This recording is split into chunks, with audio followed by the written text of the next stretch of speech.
Jeff Bridges is the calm face of American cinema. The slow voice. The loose shoulders. The man who made effort look optional. For decades, he stood in front of cameras as if he had always belonged there. But behind the easy smile was a boy born into pressure. A child raised under studio lights. A young man who grew up inside an industry that chews through families. Before the awards, there were long absences from his father. Before the applause, there was the quiet weight of expectation. And later, when the fame settled, the body would turn against him with a diagnosis that does not negotiate. What does it cost to be born into Hollywood royalty? What happens when your identity is shaped before you can speak? Leave a like as a tribute to a life lived in full view of the camera. Jeffrey Leon Bridges was born on December 4, 1949, in Los Angeles, California. His father was Lloyd Bridges, already an established actor working steadily in film and television. His mother, Dorothy Bridges, had her own acting background and later became a writer. The family home was not distant from the machinery of Hollywood. It was inside it. The Bridges household functioned on irregular hours. Film sets dictated the rhythm of life. Lloyd Bridges often left before sunrise and returned after dark. When he was home, he brought the residue of work with him. Scripts on tables, phone calls about roles, tension about box office results. The children absorbed this without commentary. Jeff was the second son. His older brother, Beau, had already begun appearing in films as a child. Acting was not introduced as an abstract dream. It was a normal task, like homework. In 1951, when Jeff was still a toddler, he appeared uncredited in the film, The Company She Keeps. The camera was not foreign to him. It was part of the furniture.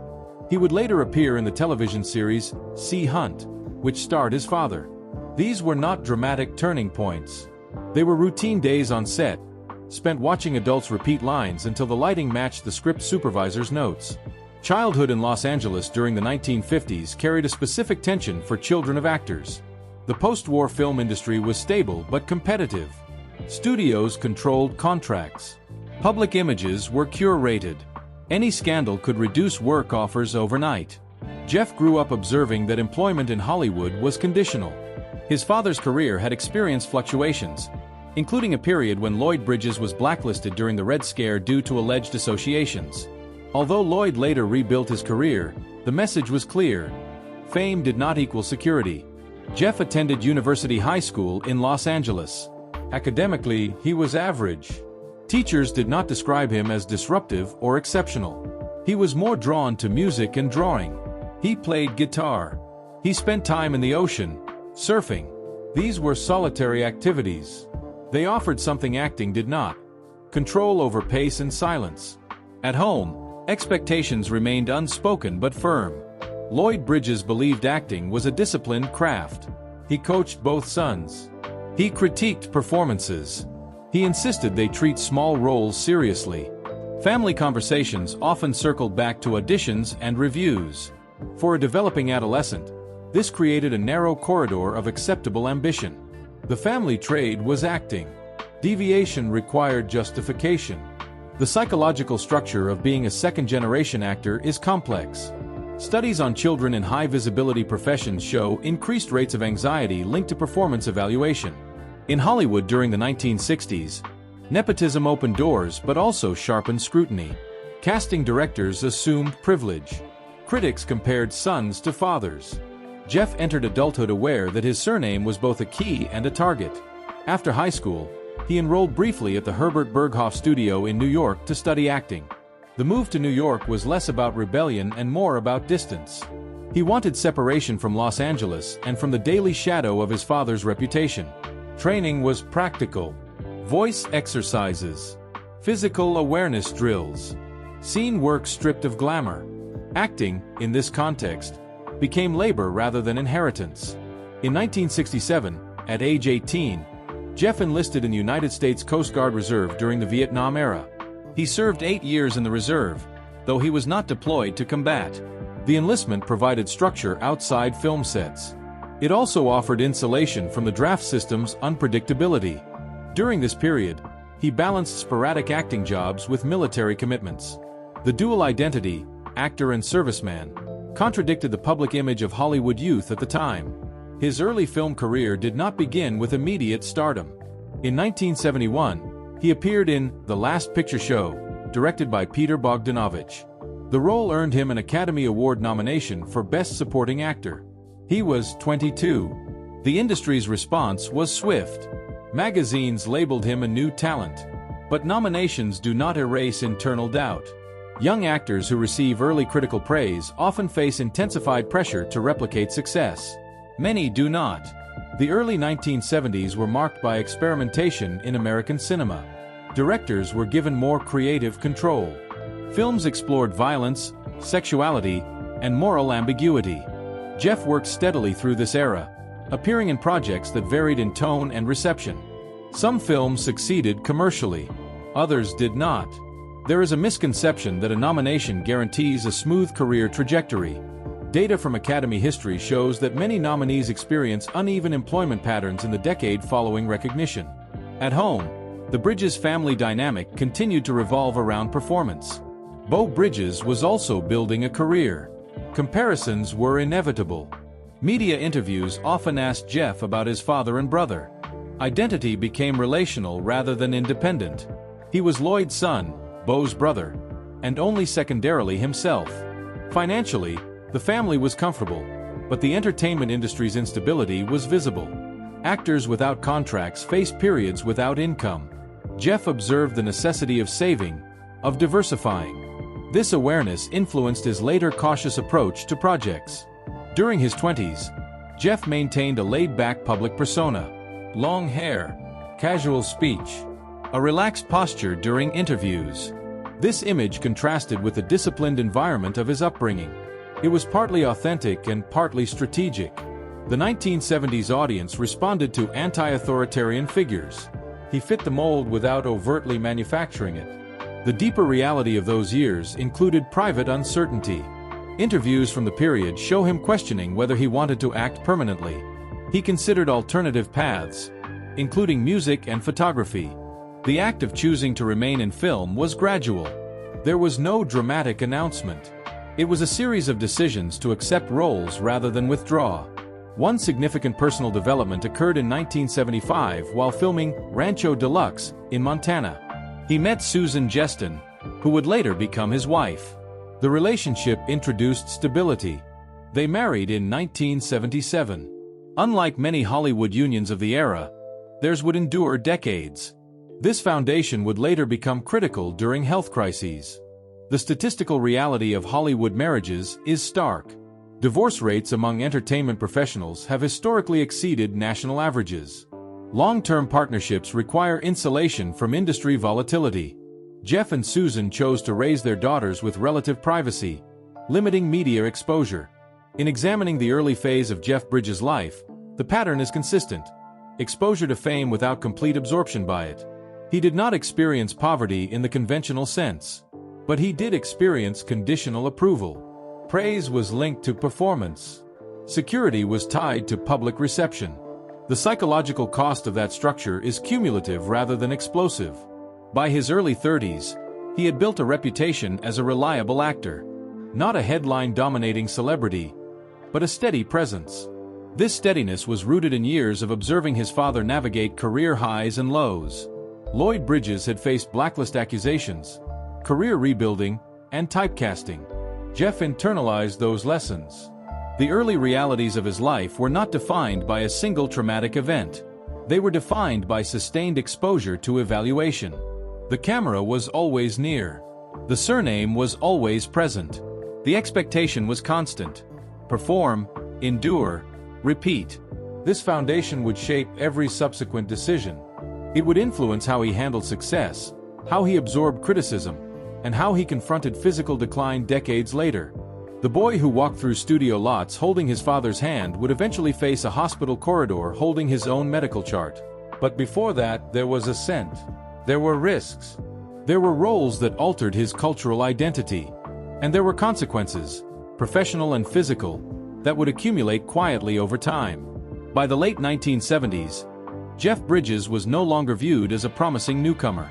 He was a working actor with proven range. The industry had shifted from the experimental tone of the early 1970s toward larger commercial productions. Studios wanted reliability. Bridges offered that.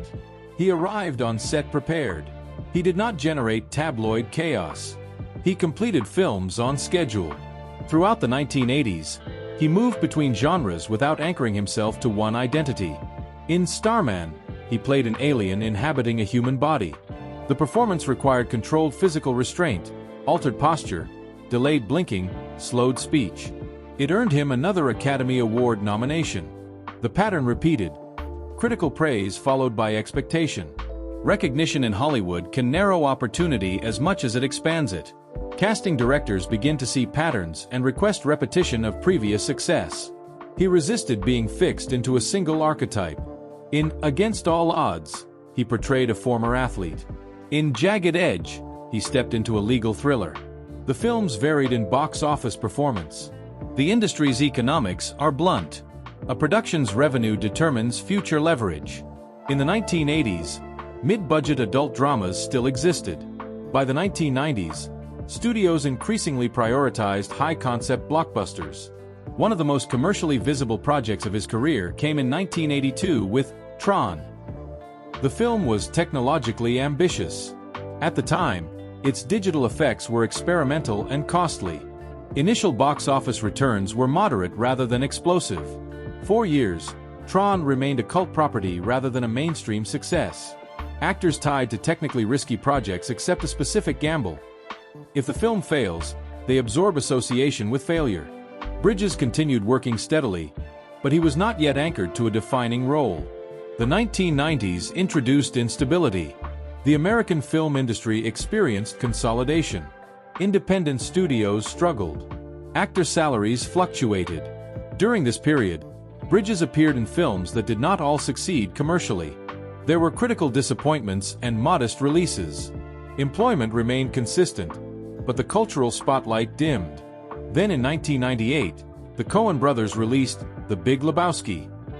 The character of Jeffrey, the Dude Lebowski, was not initially positioned as a career-defining performance.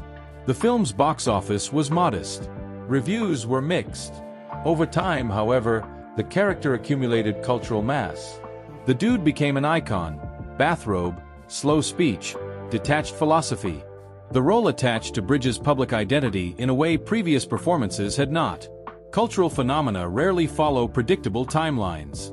The Big Lebowski evolved through home video circulation and late-night cable broadcasts. By the early 2000s, fan festivals dedicated to the film were emerging. Bridges found himself linked permanently to a fictional persona. The industry effect was double-edged. On one hand, he gained durable cultural relevance. On the other, he risked typecasting as a relaxed eccentric. Actors often struggle with roles that eclipse their broader catalog. The psychological cost lies in being recognized not as oneself, but as a character. Interviews during this period frequently reference the Dude rather than his varied performances. Bridges accepted it with public composure, but long-term association with a single persona can compress an actor's perceived range. In 2009, he starred in Crazy Heart. The film's budget was small. Production conditions were lean. He played a country singer whose body reflected years of alcohol use. Strained voice, slow gait, swollen face. The performance required vocal training and physical immersion. It earned him the Academy Award for Best Actor in 2010. After nearly 4 decades in film, he stood on stage holding the industry's highest honor. Awards create new expectations. They also raise market value. Post-Oscar careers often split into 2 trajectories: commercial franchise integration or prestige-driven projects. Bridges moved between both.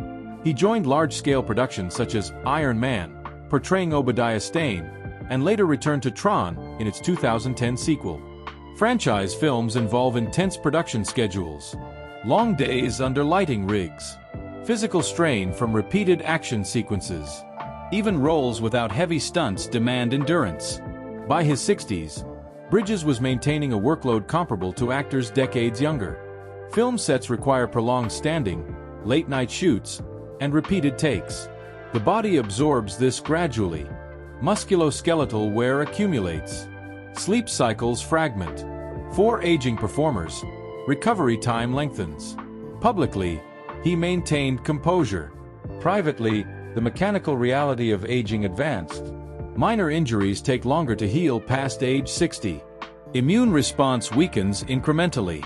According to medical data from the National Institute on Aging, adults over 65 experience higher rates of blood-related cancers compared to younger demographics. This statistical landscape would later intersect directly with his life. In October 2020, Jeff Bridges announced he had been diagnosed with lymphoma, a cancer of the lymphatic system. The announcement was direct. He referenced his new reality. Lymphoma disrupts the immune system's architecture. Symptoms often include swollen lymph nodes, fatigue, and weight fluctuation. Treatment typically involves chemotherapy, which suppresses immune response and damages rapidly dividing cells. The timing was complex. The COVID-19 pandemic was active globally. Cancer patients undergoing chemotherapy are immunocompromised, placing them at elevated risk for severe viral infection. During treatment, Bridges contracted COVID-19. The dual assault, chemotherapy and viral pneumonia, forced hospitalization. Medical reports later indicated he spent weeks in intensive care. Oxygen levels dropped. Muscular atrophy accelerated due to bed rest. Patients in prolonged ICU stays often lose significant muscle mass. Walking unaided can become temporarily impossible. For a man known for physical presence on screen, the shift was abrupt. He later described feeling close to death. Chemotherapy regimens weaken the body systematically. Hair loss, nausea, neuropathy, and profound fatigue are common. Recovery is not linear. The immune system requires months to rebuild cell counts. During the pandemic, hospital visitation restrictions meant limited family contact. Isolation compounds physical stress. Statistically, lymphoma survival rates vary depending on subtype and stage. Non-Hodgkin lymphoma, common in older adults, has a 5-year survival rate exceeding 70% in many cases with treatment. However, age and concurrent infection complicate outcomes. Contracting COVID-19 while immunocompromised significantly increases mortality risk. Bridges survived. By September 2021, he announced remission. Remission does not mean restoration to previous baseline. Post-chemotherapy bodies function differently. Stamina decreases. Peripheral neuropathy, nerve damage causing numbness or pain, can persist. Lung capacity after severe COVID-19 pneumonia may remain reduced for months or longer. During this period, he also resumed work on the television series, The Old Man. Production had been halted due to his diagnosis. Returning to set required medical clearance. Action sequences were modified. Recovery involved physical therapy focused on rebuilding strength and balance. For actors in their 70s, muscle rebuilding is slower than in younger decades due to decreased anabolic hormone levels. The public saw promotional appearances. Interviews framed his survival as resilience. The underlying reality was procedural. Daily breathing exercises to restore lung capacity, monitored blood counts, gradual increases in walking distance. Rehabilitation replaces glamour. Throughout his career, Bridges avoided major public scandals. His reputation remained stable. No substance abuse crises defined headlines. No legal battles dominated press cycles. The absence of scandal does not imply absence of strain. Long-term careers in entertainment involve chronic evaluation, uncertain employment, and identity entanglement with audience perception. The emotional cost of survival can be understated. Severe illness alters self-perception. Studies on cancer survivors indicate elevated rates of anxiety regarding recurrence. Physical reminders, fatigue, residual pain, act as ongoing signals. For performers, whose profession depends on physical presence, these reminders carry occupational weight. By the time he entered his mid-70s, Jeff Bridges had accumulated over 5 decades of film work. The arc included early nominations, cult status, blockbuster integration, and a late career Oscar. It also now included documented vulnerability, cancer, viral infection, extended hospitalization. The industry continued forward. Younger actors filled new franchises. Streaming platforms altered distribution models. Bridges' generation transitioned into legacy status. Legacy in Hollywood often means selective roles, fewer productions, and increased reflection on mortality. The boy raised on studio lots had moved through the full cycle: inheritance, ascent, recognition, illness. The fallout was not public disgrace but physical confrontation. The body that once endured 16-hour shoots required rest between scenes. Recovery replaced ambition as the primary daily task. The narrative of triumph is simple. The biological process beneath it is not. At 76, survival carries a different texture than success at 22. It involves medication schedules, blood tests, and measured steps rather than red carpets. At 76, Jeff Bridges wakes earlier than he did in his 40s. Sleep is lighter now. Chemotherapy altered his rhythms. Severe COVID pneumonia left scar tissue in his lungs. Even after remission, his breathing does not always feel automatic. Mornings begin with stillness. He sits upright before standing, letting blood pressure stabilize. Post-treatment dizziness is common in older cancer survivors. Sudden movement can cause imbalance. He performs breathing exercises learned during pulmonary rehabilitation. Slow inhalations, controlled exhalations, expanding the lower ribs to regain capacity lost during infection. Before illness, walking across a film set required no thought. After weeks in intensive care, he had to relearn endurance in measured increments. First steps across a hospital room, then corridors, then outdoor pavement. Muscle mass lost during hospitalization does not return on its own. At his age, rebuilding requires resistance training and consistent protein intake. Recovery is maintenance. His weight fluctuated during treatment. Chemotherapy suppressed appetite. Steroids introduced during COVID management caused temporary swelling. The body's regulation systems were disrupted. At 76, metabolism no longer adjusts quickly.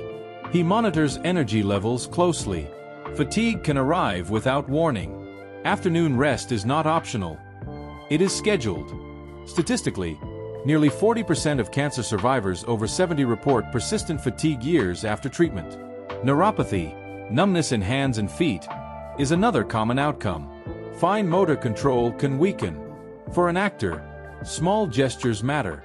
A steady hand holding a glass. A subtle shift of fingers during dialogue. These movements now require attention rather than instinct. He continues working but differently. On the television series The Old Man, action choreography was adapted. Running scenes were shortened. Fight sequences relied more on editing than prolonged physical exertion. Insurance assessments for productions involving older actors with recent major illness are detailed. Medical evaluations precede filming. Risk tolerance decreases with age. He speaks publicly about gratitude, but the physical details are less visible. The immune system remains vulnerable even in remission. Vaccinations are scheduled strategically. Crowded events carry calculation. A simple respiratory infection can escalate faster in older adults whose lymphatic systems were compromised. Aging is mechanical. Joints thin as cartilage wears. Reaction time slows. Hearing narrows at higher frequencies. According to U.S. population data, average male life expectancy hovers in the mid to late 70s. Bridges stands within that statistical boundary. Mortality is no longer abstract. Friends and colleagues from his generation have died. Obituaries appear with increasing frequency. He has spoken about the period in the hospital when oxygen saturation dropped dangerously low. Hypoxia creates cognitive haze. Memory fragments. Time stretches. Patients emerging from prolonged ICU stays often report disorientation that lingers for months. Recovery includes mental recalibration as much as physical strengthening. Despite these realities, he remains active. Music occupies more of his routine now. Guitar practice demands seated posture, controlled breathing, finger precision. It is work, but it is sustainable work. He records intermittently. Creative output continues, but at a pace compatible with energy reserves. Family presence is central. Decades of marriage to Susan created a stable domestic structure. During illness, that structure shifted into caregiving. Long-term marriages in the face of critical illness often deepen through necessity. Medical appointments are attended together. Treatment decisions are discussed collectively. Emotional labor is shared. Financially, he does not face the precarity that affects many older Americans. Yet his medical experience reflects a broader demographic truth. Cancer incidence increases with age. The American Cancer Society reports that more than half of new cancer diagnoses occur in people aged 65 and older. Advances in treatment extend survival, but survivorship brings chronic management. He has described feeling closer to death during illness than at any other point in his life. Such proximity can reorganize priorities. Career ambition shifts to selective engagement. Public image softens into legacy. Interviews now contain references to mortality without theatrical framing. He does not dramatize it. He acknowledges it. At 76, physical preparation precedes any appearance. Hydration levels are monitored. Travel is planned to reduce strain. Long flights require compression socks to reduce clot risk. Medical advisories for older adults emphasize circulation management during extended immobility. These details are procedural, not glamorous. Cognitively, he remains articulate. However, concentration spans can narrow after severe illness. Many post-ICU patients describe slower processing speeds. He compensates through rehearsal and preparation. Scripts are reviewed carefully. Lines are internalized through repetition. There is also the psychological residue of remission. Survivors often live with periodic scans, imaging appointments that check for recurrence. Each scan carries anticipation. The interval between scans becomes a mental calendar. Relief follows clear results. Anxiety builds before the next check. This cycle can persist indefinitely. Public perception simplifies his story into resilience. The private structure is routine management, medication adherence, scheduled blood work, moderated physical exertion, respiratory awareness. Aging does not negotiate with past achievements. Awards do not strengthen bone density. Cultural influence does not prevent cellular mutation. He stands now as both icon and patient. The image of the dude remains in popular culture. Fans approach him referencing that character's detachment. The irony is quiet. The man behind the character has confronted vulnerability directly. Illness removes detachment. It narrows focus to breath counts and lab numbers. In interviews, he has spoken about viewing his cancer as something to learn from rather than fight with hostility. That framing reflects psychological adaptation. Studies in geriatric oncology indicate that acceptance-based coping correlates with improved emotional stability during treatment. Acceptance does not erase fear. It regulates it. His daily life includes walking when energy allows. Moderate exercise supports lymphatic circulation. He avoids overexertion. The body signals limits clearly now: shortness of breath, muscle fatigue, joint stiffness. Ignoring those signals leads to setbacks. There is no dramatic collapse at 76. There is adjustment, a gradual narrowing of physical margin, a heightened awareness of time. Projects are chosen not for expansion but for meaning. Work is interspersed with rest. Public engagements are balanced against recovery windows. He remains present in the industry but no longer chases it. The arc from child actor to Academy Award winner to cancer survivor is visible. What is less visible is the maintenance beneath it. Measured steps, monitored breath, routine blood tests, moderated expectations. The boy born into Hollywood inherited visibility. The man at 76 manages fragility. Both realities coexist. Fame did not shield him from cellular mutation. Experience did not prevent viral infection. Survival required medicine, patience, and support. The question that remains is not whether he will act again or attend another premiere. It is simpler and heavier. How many ordinary mornings will he wake to, sit upright, breathe slowly, and stand carefully before the day begins? At 76, Jeff Bridges lives inside that question.